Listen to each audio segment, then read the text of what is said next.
my goodness, the sun is coming through. I gotta move this plant. I'm getting the sun at the perfect moment in this video because it's setting and it's like reflecting on a building. It's like making an artificial sun. Oh my gosh, I'm loving this. Okay. So, reparenting, that is what we are talking about today. Reparenting. I don't think I realized that that's what I was doing at first. I don't even know if I thought about this term. I wasn't intentionally trying to heal some deep psychological wound. I wasn't trying to break generational curses. I was just trying to figure it out here. Okay, I was trying to survive, trying to do better, trying to be better, trying to survive. Okay, but now looking back, especially over the last 8 years of my life, I can name it for what it was. And call it what it was. Yes, I have been reparenting myself. And that statement, it feels kind of big. I don't know, it kind of feels like disrespect to my parents, but I mean no disrespect. And at the same time, it resonates. I wasn't raised in a two-parent household. I didn't have a picture-perfect family despite so desperately wanting it. I remember listening to Pink in this family portrait. Pink made me have some problems that I didn't even know that like I had. Like, anyway, yes. Pink family portrait moment, yes. So my mom, she raised me on her own, practically with some help from my families here and there. And my dad, he wasn't really around. I mean, regardless of whether he wanted to be or not. The Father gives us our confidence and ideal of self-worth. He's there for us to laugh with and play with, and he's supposed to bring out your adventurous side, give you discipline, a backbone, boundaries, make you feel safe and protected. Even as an adult, now that my father reaches out, it can be hard for me to answer sometimes because there's still part of me that is attached to that little girl who thinks, would I even be in this shitty situation? Would I even be dealing with the lessons that I'm dealing with and having to heal from the things that I need to heal from in this healing journey? Would I even have to be going through this if I was chosen back then? Or how would I have turned out if my parents chose each other, chose me? I know that's not the way to think, but sometimes that's how it feels. I know that it's not like rooted in truth, but it's reality. Every once in a while, my father shared with me a story of when I was in the back seat as he drove me to school when I was a little girl, and I asked him, "Daddy, when are you going to marry mommy?" I don't remember that moment exactly. I can like picture it in my mind's eye, but I don't have a recollection of it. Though I feel that little girl. I feel her. I feel connected to that version of me. And maybe I should do some work hugging that version of me, telling that version of me what they need to hear.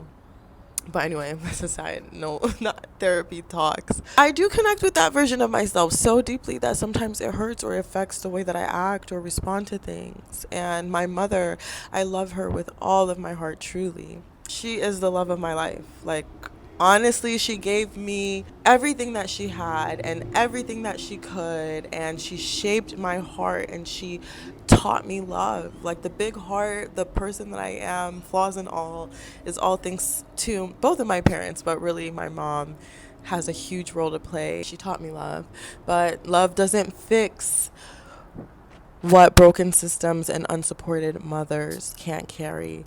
There's only so much one woman can do and one human being can do, and that's why you need both parents. Because then you get mommy and daddy issues like me if you don't have both parents, because you get the issues that you get from your parents, that your parent that is there, and you get issues from your parent that was absent. Yeah, that's what that left behind. It left me behind a good, pure, loving soul, but a flawed and hurting version of myself. And I've done some hurt people things. I've done some fucked up things.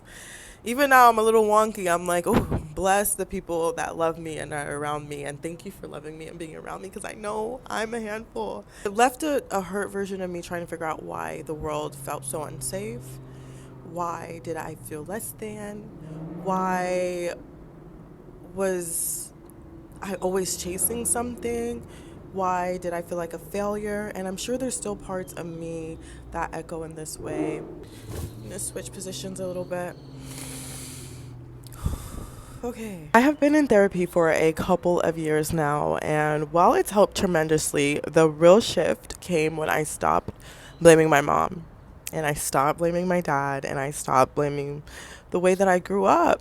I stopped blaming my background, and I stopped looking at the things that made me me that I couldn't control in my childhood, that makes things a little bit difficult for me as an adult. I stopped blaming all of those things, and I started choosing me. And okay, these are the cards that I was dealt, this is what I'm working with. Like, how can I do better? How can I bridge the gap between who I am today and that version of me that continues to call for me throughout my entire life? I've always known who I was supposed to be. I was just handed with certain challenges and obstacles that I have to overcome, and that's honestly what the journey of life is. Everybody has something, even if you're born wealthy, rich, whatever, you have your set of obstacles or character development that you have to go through, and you have to realize that no one is coming to save you. That might not be fair, it might be fair. Who the freak knows what fair is? I don't know what it feels like to be you. I only know how it feels like to be me, and it's life. All that comes down to it is that it's your responsibility to play the hand that you've been dealt well. Otherwise, eventually, it's like you stop getting the boohoo response. Like, we're adults. Like, eventually, there's no more excuses. Like, you have to wake up and decide. So, no, unknowingly, I became the parent that I needed, quietly, softly, over time, brick by brick, unlearning, rebuilding, becoming. I like always used to hear that, oh, I had to break myself down and build myself back up. As a child, I heard that, and I didn't understand. I was like, what does that mean? It sounds horrifying, and it is horrifying. And I started to, like, I get it. Like, you literally have to break yourself down and build yourself up. And I think that that's the thing about life. There's no shortcut to that. Like, that is the human experience.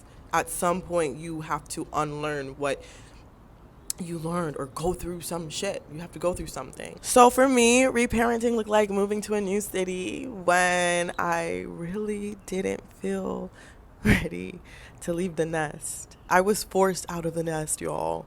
I was pushed out of the nest by life, because I honestly don't think I would have left. I wouldn't have grown up the way that I did if I wasn't forced by life. It was like, it's time to go. Like, it also looked like dating the wrong people, because my bar and my standards and my self-esteem was set way too low, and I just was so hungry to just, whoever loves me, just love me. I would accept anything that came through the door, and I thought that I had to accept anything that came through the door because of my self-concept and my experience as a child, and rejection and my wounds and all of that. Sometimes it looked like breaking down on the floor of my bedroom. Like what they call nowadays crashing out, literally crashing out. How many crash outs have we had?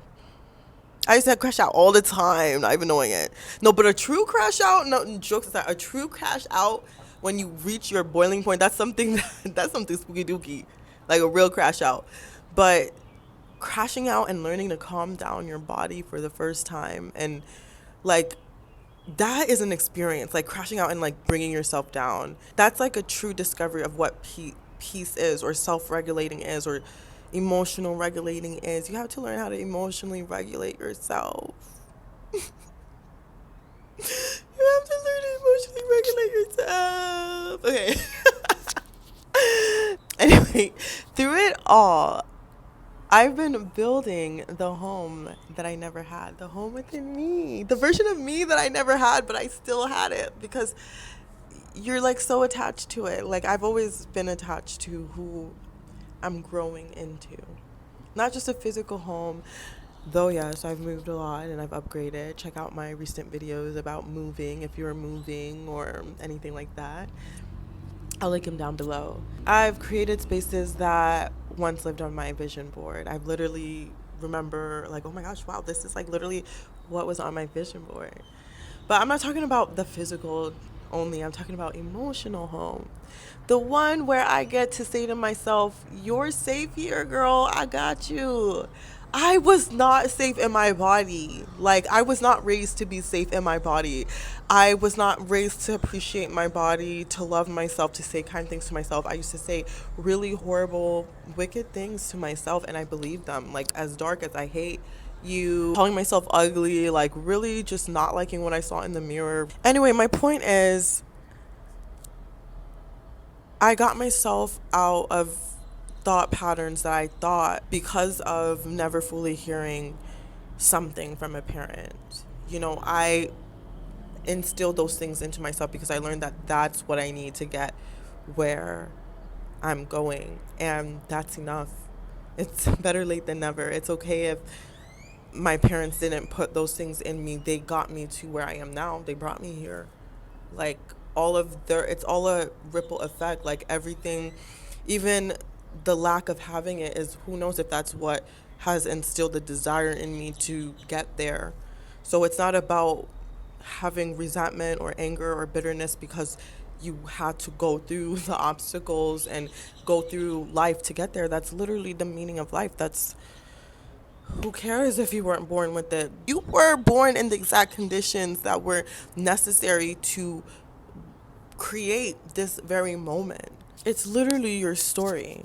But there is a wound. I can't deny that there is a room that there is a wound that comes from growing up in a broken home. A deep wound. A wound that I'll probably be spending my whole life healing from.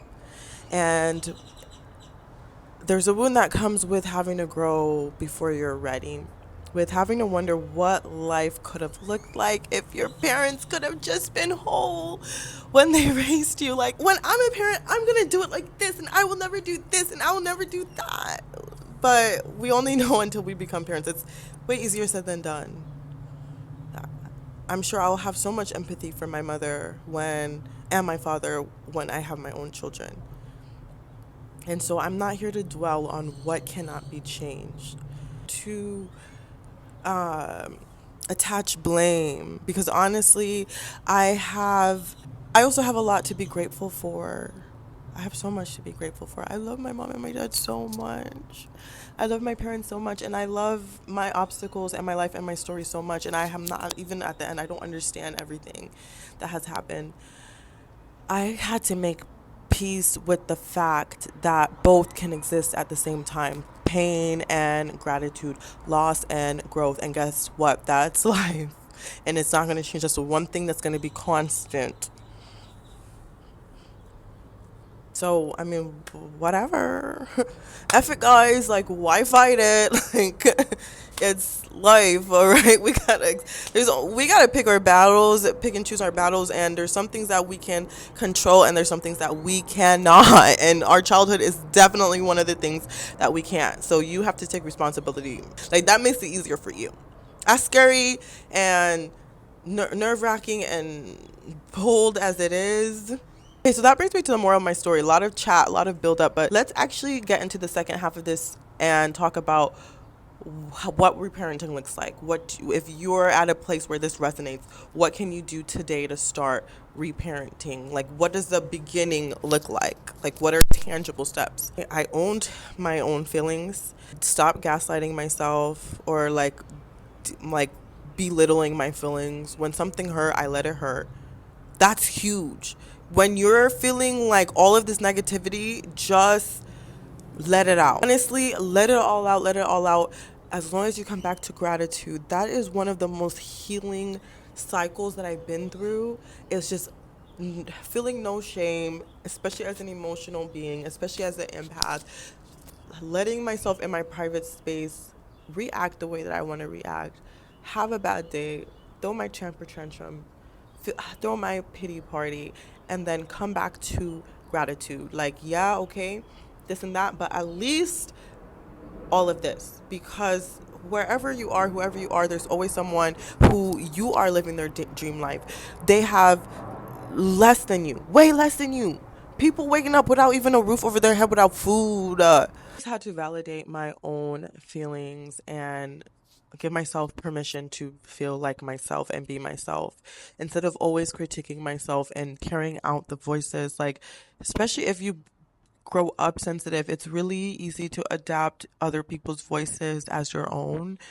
And so I had to let go of all of that and find my own voice, whether it was through talking to myself in the mirror or journaling or just going into my space and emoting and crying and feeling my sorrow, letting it all out until I can't anymore, and then immediately after, okay, well, this is what I'm grateful for, and I'm happy for this. That there's something magical in that. If you haven't done that, I highly encourage you to adapt that as a routine. Even if I won't say a habit because it might not happen all the time, but when you need to do that release, allow yourself to release. I used to think that I was a champion because of how long I went without crying, but something magical happened when I learned to not bottle things in. So, number two, I set boundaries that protect my peace, even when uncomfortable, especially with the people I love, because those are tend to be the ones that you have a sore spot for.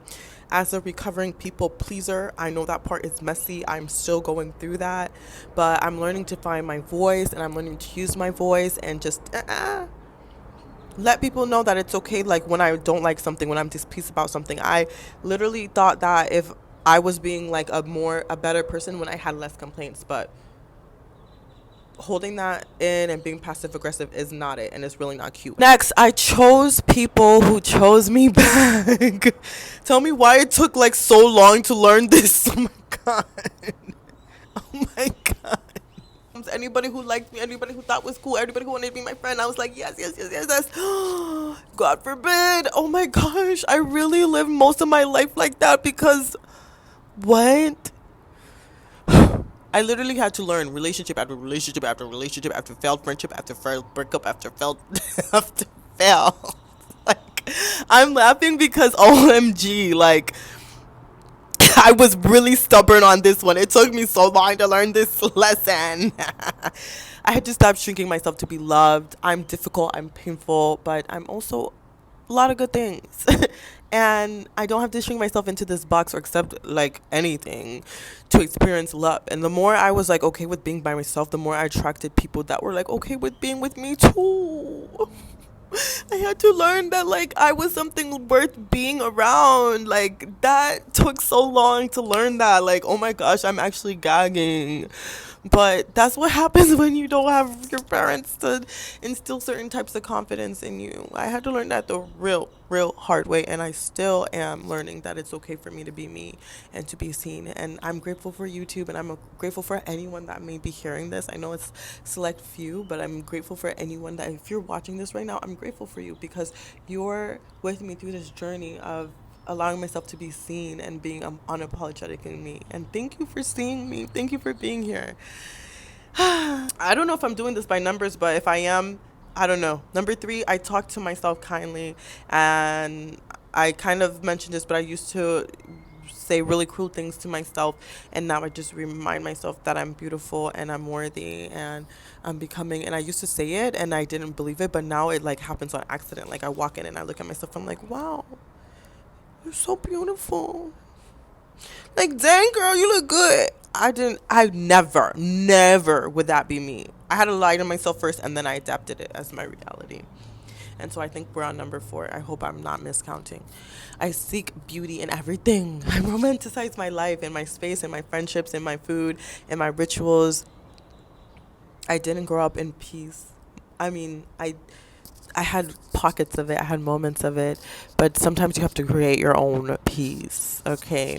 On purpose. Be intentional with it. And I talk about this a lot through my content, so I'm not going to get too specific on it, but I think we're on five. I let myself rest.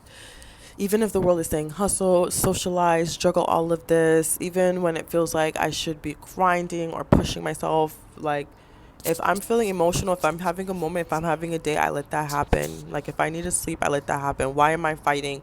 Why am I fighting? Like this life is already a fight. I don't need to be fighting me too. Okay? Not for like not just to stress out. Like I will fight for me if it's for something better, but you know, whatever. Okay? That unlocked the survival mode in me, and like I feel like I work less hard and I stress less. now. Even, I don't know what I'm saying. And I think this is number 5. I may be wrong. It could be number 6, but whatever. Lastly, is I give myself permission to evolve and to grow and to be whoever I need to be. I don't have shame in changing my mind. I don't have shame in backing out of something. If I did something too impulsively or jumped into something or my mind changes or like whatever, okay, it's fine. I don't care if it's a job. I don't care if it's a meeting. I don't care if it's friends. I have no shame, baby, in backing out. That's the process of growth, okay? I follow where my spirit goes because sometimes you can do stuff without really consulting or tapping into your deeper knowing. It's okay.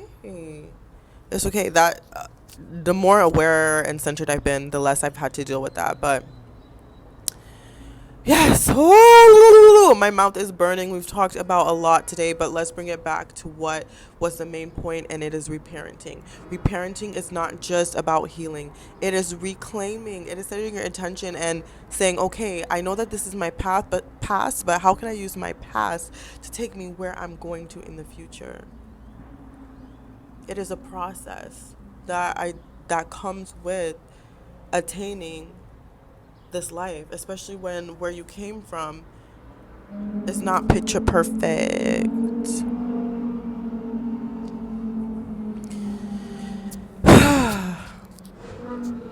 Every time I choose better for myself, I am rewriting the story that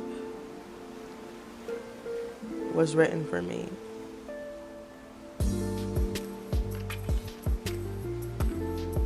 I am working the hand that I was dealt with. So if you're doing this work too, I'm right there with you, beside you. And you are not crazy or broken or lost or all of those things that it feels like it is when you're like, oh my gosh, is any of this work that I'm doing even getting me anywhere? Am I even getting there? Feels like I'm taking 5 steps forward and 7 back. Will I ever get to the light in the tunnel at the end? Yes. I'm here to tell you, yes, we're doing it. And this journey is the best part. It's the most beautiful thing. It's the most powerful thing you can do is keep going. Okay. If this message spoke to you, I just want to say thank you for being here once again. Thank you for listening to my message. My name is aissata Kaba. I talk about personal growth. I talk about healing. I talk about becoming and building the life for yourself that your younger self wanted and dreamed of when you were really so far away. So if you're on a similar journey here, you're at the right place. I am rooting for you always. Thank you so much for tuning in. And until next time, stay beautiful, stay blessed. Bye.